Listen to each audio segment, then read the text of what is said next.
कहते हैं कानून मकड़ी के जाल जैसा होता है, जिसमें बड़ी मक्खियां आसानी से निकल जाती हैं, लेकिन छोटी मक्खियां फंस कर रह जाती हैं। ये दिखाता है कि कैसे कानून पावरफुल लोगों के लिए खिलौना बनकर रह गया है। वहीं दूसरी ओर समाज का कमजोर वर्ग, जो गरीब और कमजोर हैं, वे इस जाल में बुरी तरह उलझ जाते हैं। उनके पास ना तो महंगे वकील होते हैं, ना ही अदालत में लंबी लड़ाई लड़ने की क्षमता।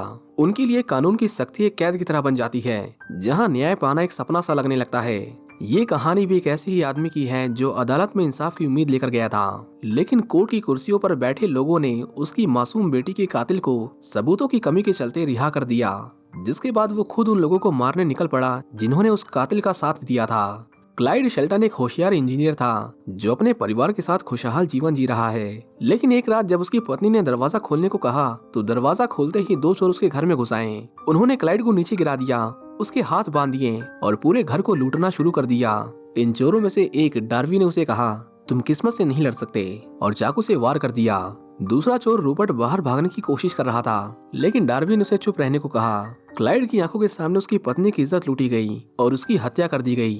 जब उसकी मासूम बेटी कमरे में आई, तो अपराधियों ने उसके साथ भी वही बेरहमी दिखाई। इस भयानक हादसे के बाद जब मामला कोर्ट पहुंचा, तो क्लाइड को वहां भी इंसाफ नहीं मिला। प्रोसिक्यूटर निक ने डीएनए सबूतों के खारिज होने के कारण ट्रायल की बजाय समझौता करने का फैसला किया। इस समझौते के तहत डार्वी ने अपने साथी रूपर्ट के खिलाफ गवाही देने की हामी भरी, जिससे रूपर्ट को मौत की सजा मिलेगी, जबकि असली गुनहगार डार्वी को केवल 5 साल की सजा होगी। क्लाइड ने इस समझौते को स्वीकार करने से इनकार कर दिया। उसने निक से रिक्वेस्ट की कि वो उस डील को रोके, लेकिन निक ने उसकी बातों को अनदेखा कर दिया। उसने कहा कोई इंसाफ ना मिलने से बेहतर है, और अगर उसने ये डील एक्सेप्ट नहीं की, तो ये केस ऐसे ही चलता रहेगा और दोनों में से किसी को सजा नहीं मिलेगी। अदालत में मामला इस तरह पेश किया गया जैसे रूपर्ट ही असली गुनहगार था। डार्वी ने शांत रहकर पूरा तमाशा देखा। उसने क्लाइड की मरी हुई पत्नी पर भद्दे कमेंट्स किए, और जैसे ही केस क्लोज हुआ, उसने क्लाइड का मजाक उड़ाते हुए निक से कहा, तुम्हारे सपोर्ट के लिए शुक्रिया। सिस्टम जब काम करता है तो अच्छा लगता है। निक ने उसे कुछ नहीं कहा, क्योंकि पावरफुल लोगों ने सच में उसके हाथ बांधे हुए थे। वो अपने घर गया और जो कुछ हुआ उसे भुलाने की कोशिश की, लेकिन क्लाइड के लिए कहानी यहीं खत्म नहीं हुई थी। उसके भीतर बदले की आग जल रही थी। वो जानता था कि कानून ने उसे धोखा दिया है और वो उसे ऐसे ही नहीं छोड़ने वाला था। इसके 10 साल बाद सब इस केस को भूल गए। निक अब एक बड़ा वकील बन चुका था। उसकी बेटी भी अब बड़ी हो चुकी थी, लेकिन निक के पास इतना ज्यादा काम था कि वो अपनी बेटी के लिए कम ही समय निकाल पाता था। आज का दिन खास है, क्योंकि आज रूपर्ट को लीथल इंजेक्शन के जरिए मौत की सजा दी जानी थी। निक अपनी कलीग सारा के साथ उस एग्जीक्यूशन में मौजूद था। रूपर्ट के आखिरी शब्द थे, मैं अकेला नहीं था जिसने क्लाइड की फैमिली को मारा। रूपर्ट को 3 दवाओं का इंजेक्शन दिया गया, लेकिन उसकी मौत आसान नहीं थी। दवाई अंदर जाते ही उसका शरीर कांपने लगा। उसकी मौत बहुत दर्दनाक थी, और बाद में ये पता चलता है कि सजा के लिए सारी तैयारियां गलत थीं। वार्डन ने कहा, ऐसा पहले कभी नहीं हुआ था। तभी एक पुलिस वाला आता है और प्रोसिक्यूटर्स को एक बोतल सौंपता है, जिस पर लिखा होता है, किस्मत से लड़ नहीं सकते। निक को ये शब्द कहीं जाना पहचाना सा लगता है, और वो समझ जाता है कि कुछ तो गड़बड़ है। पुलिस ने उसके 10 साल पुराने साथी डार्वी के बारे में जानकारी जुटाई और उसके ठिकाने का पता किया। डार्वी, जो अपने घर में नशे में धुत बेसुध पड़ा था, फोन पर एक अजनबी आदमी की आवाज सुनता है, जो उसे खिड़की से बाहर देखने को कहता है। जब वो बाहर झांकता है तो बाहर पुलिस की गाड़ियां खड़ी होती हैं। डार्वी पुलिस से बचने के लिए भागता है, लेकिन उसे एक फोन कॉल आता है, जिसमें कहा जाता है कि अगर वो जेल से बचना चाहता है तो उसे अपना हथियार छोड़कर एक सुनसान फैक्ट्री की ओर जाना होगा। डार्वी बिना देर किए वहां जाने के लिए निकल जाता है। रास्ते में वो एक सोते हुए पुलिस वाले को देखता है और उसे अपनी गाड़ी चलाने के लिए मजबूर करता है। जब वे एक सुनसान जगह पहुंचते हैं, तो डार्वी उस पुलिस वाले को बाहर खींचता है और उसे घुटने के बल बैठने को कहता है, लेकिन तभी उसे एक और फोन कॉल आता है और उसे पता चलता है कि उसकी मदद करने वाला कोई और नहीं बल्कि क्लाइड है। डार्वी उसे मारने की कोशिश करता है, लेकिन ये एक जाल था। उसकी गन में एक पैरालाइजिंग सीरम था, जिससे उसका शरीर सुन्न पड़ जाता है, लेकिन वो हर एक दर्द को महसूस कर सकता था। क्लाइड उसे अपने गोडाउन में लेकर जाता है और कहता है कि अब वो दर्द महसूस करेगा जो उसने कभी महसूस नहीं किया। ये वही दर्द है जो उसने उसे 10 साल पहले दिया था, जब उसने अपनी पत्नी और बेटी को खो दिया था। क्लाइड ने हंसते हुए कहा, तुम अपनी किस्मत से लड़ नहीं सकते, और फिर डार्वी को उसकी सजा देना शुरू कर देता है। जल्द ही पुलिस को डार्वी का शव मिलता है, जो कि 25 टुकड़ों में बटा हुआ था। उसकी इतनी बुरी हालत देखकर निक को समझ आया कि इस पूरे मामले के पीछे एक ही आदमी का हाथ है।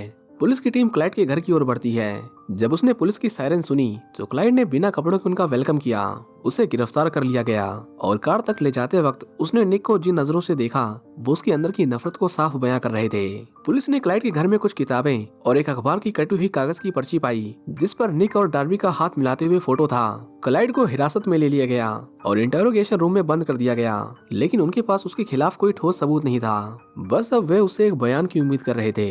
इसी बीच निक की बेटी को एक रिकॉर्डिंग मिली।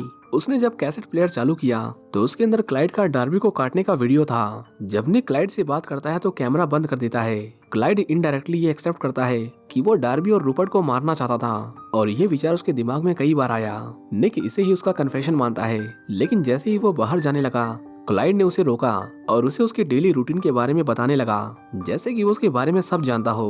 क्लाइड ये भी बताता है कि उसने जो कुछ भी कहा वो उसे कोर्ट में उसके खिलाफ यूज नहीं कर सकता, क्योंकि उसने सीधे तौर पर ये नहीं कहा कि उसने किसी को मारा है और वो जानता है कि उनके पास कोई ठोस सबूत नहीं है।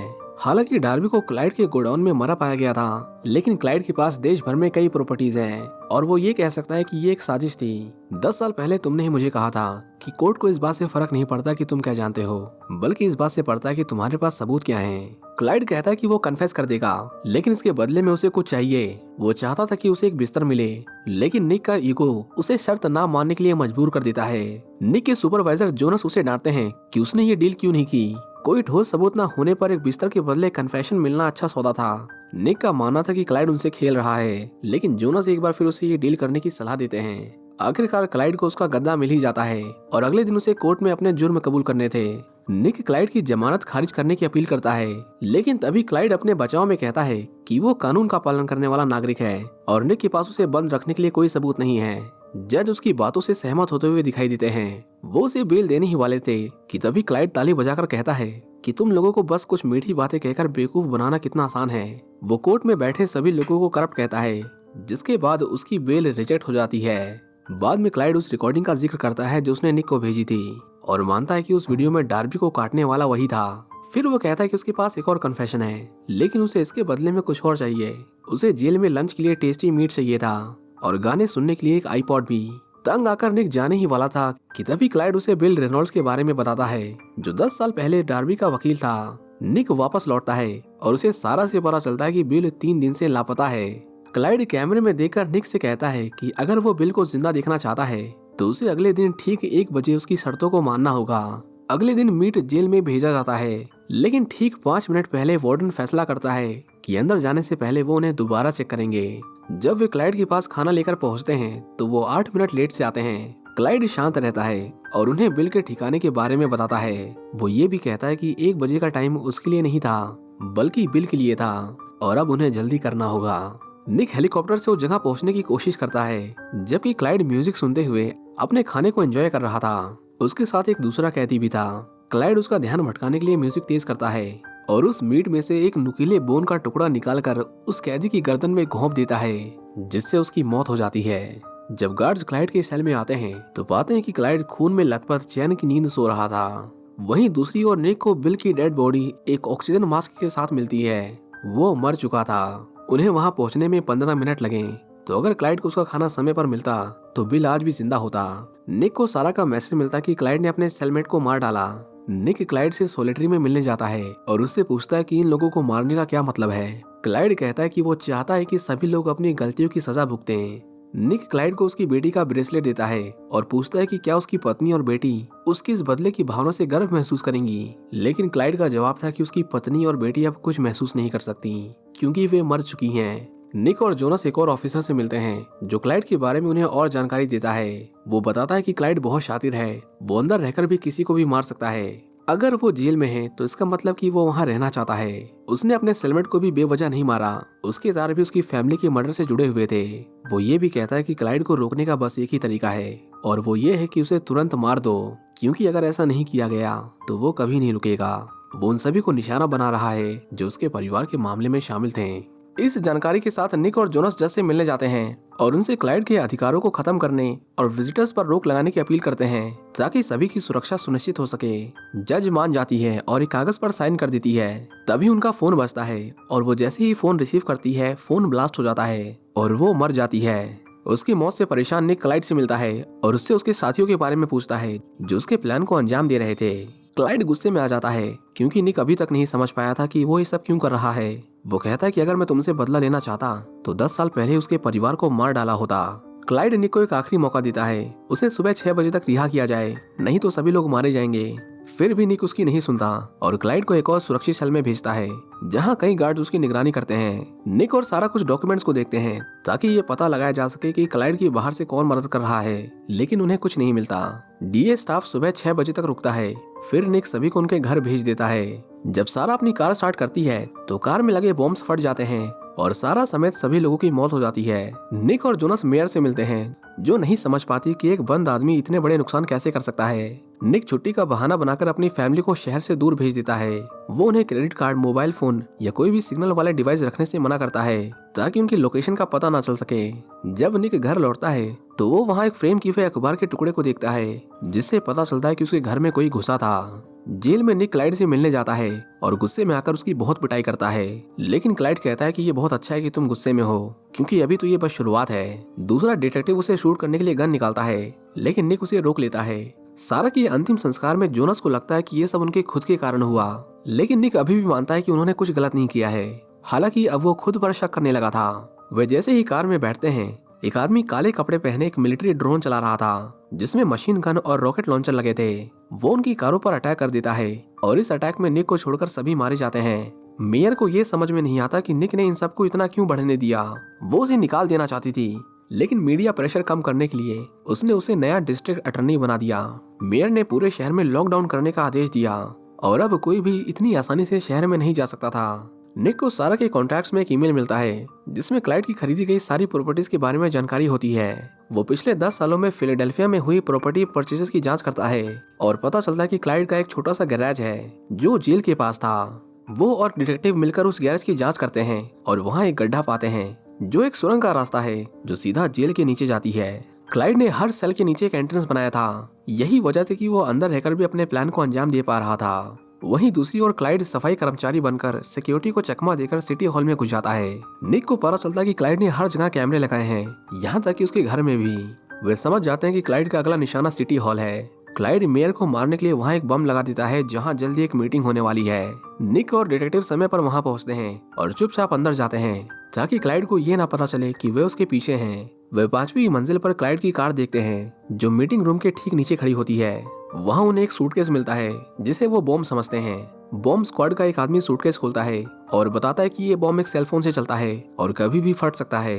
कुछ एजेंट्स जो क्लाइड के गोडाउन की निगरानी कर रहे थे उसे वहाँ से जाते हुए देखते हैं और निक को इन्फॉर्म करते हैं।